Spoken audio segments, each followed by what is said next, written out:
ওই গগনাদের একদম বিশ্বাস করি না। ওরা পারে না, এমন কোনো কাজ নেই। ও বুড়িমা, দেখ দেখ, এই বড় পুলিশ অফিসারের বাংলোটা কতদিন বন্ধ হয়ে আসছিল। এতদিন এই তল্লাট কোনো বড় অফিসার তো আসি চাই নাই। আজ কতদিন পরে একটা বড় অফিসার আসি ধরছে, তারই জন্যে তো এই বাংলো বাড়িটা পরিষ্কার করছে। দেখিও মনস্থ শান্তি লাগেছে। দেখ বুড়িমা, তাও তো মাথার উপর কেউ থাকিবে। সব সময় তো ভয়ে ভয়ে কাটা হয়ে থাকিতে নাকিবে না। শোনো, আমি শুধু একটাই কথা জানি, ওই অফিসারটি এখানে আসছে বলে আমার বাপের ভিআরএসটা আটকে গেছে। আর তাই তোমরা সবাই মিলে যতই ওনাকে বরণ করো না কেন, আর তোমাদের সবার জন্য আমাকে যতই ওনাকে সম্বোধনা দিতে হোক না কেন, আমি ওনাকে কথা শোনাতে ছাড়বো না। আমি ওনাকে বলবোই আমার বাবাকে যত তাড়াতাড়ি সম্ভব ছেড়ে দিন। আমি বাপের সাথে কলকাতায় ফিরে যাব। আমরা সবাই একসাথে কলকাতায় যাব।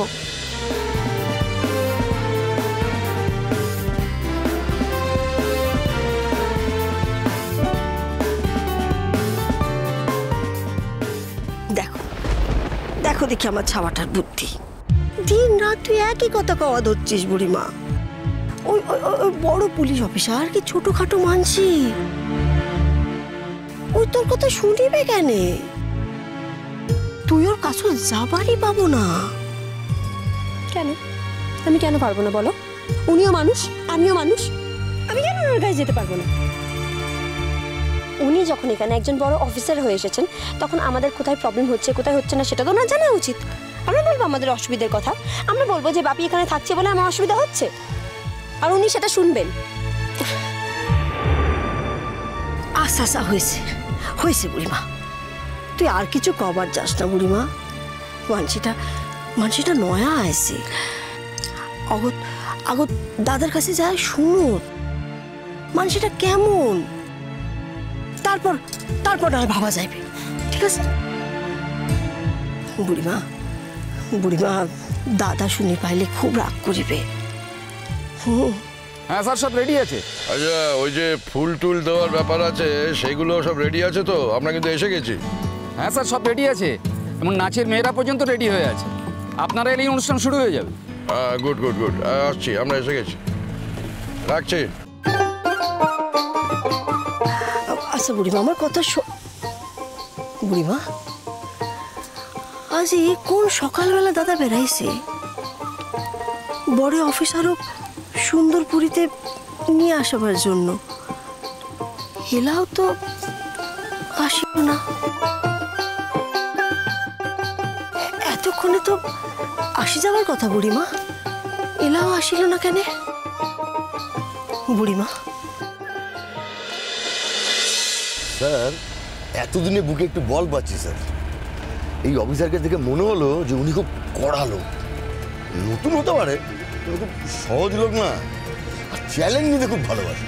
ভালো হলেই ভালো।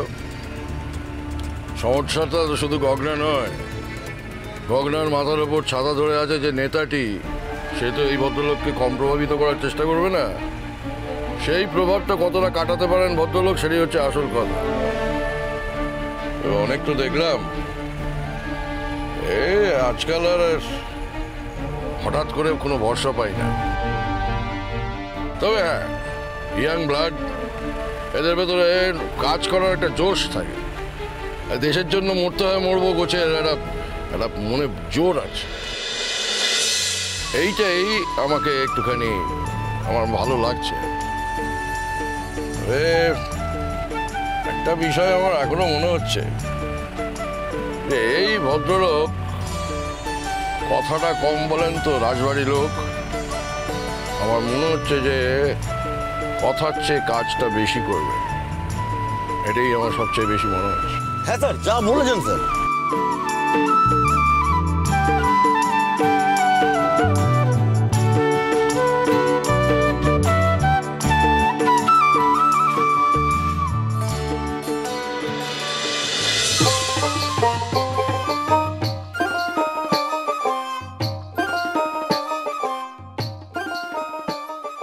দিদি চলো, না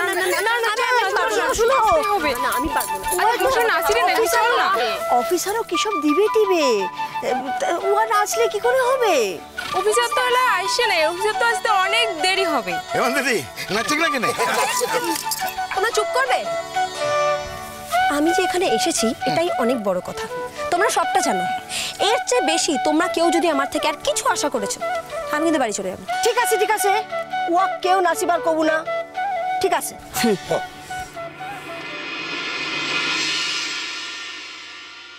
দিদি আজ আজ অল্প নাচিরে নাকি তোমার সঙ্গে। দেখো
এটাও আমাদের নয়া অফিসার আছে নাকি? ধুর, অফিসার না জামাই। ইয়াই তো জামাইয়ের মতন দেখতে, একেবারে রূপবান।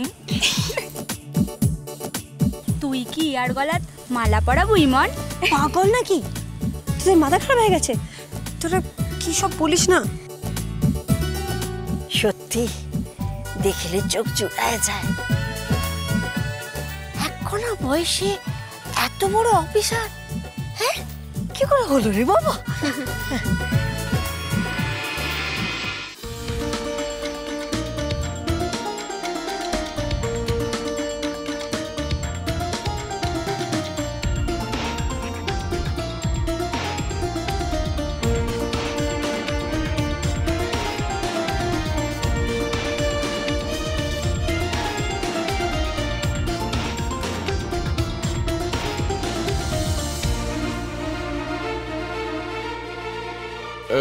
সব ঠিক আছে তো?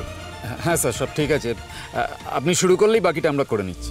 আচ্ছা, ওই কি সব শাক ফাঁক বাজার ব্যাপার ছিল, কি হলো? হ্যাঁ, আপনার ঘোষণার পরেই শুরু হবে।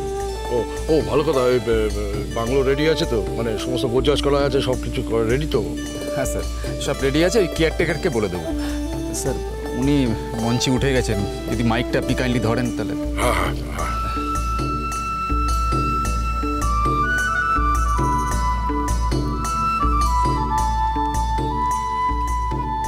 সুন্দরপুরের সমস্ত অধিবাসীকে প্রণাম জানাই।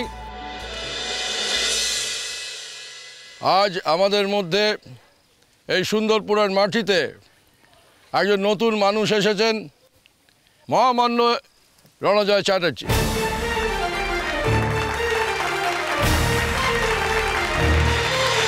কুসুম দোলা কুসুম দোলা, চলো চলো চলো চলো চলো পাল্টাই।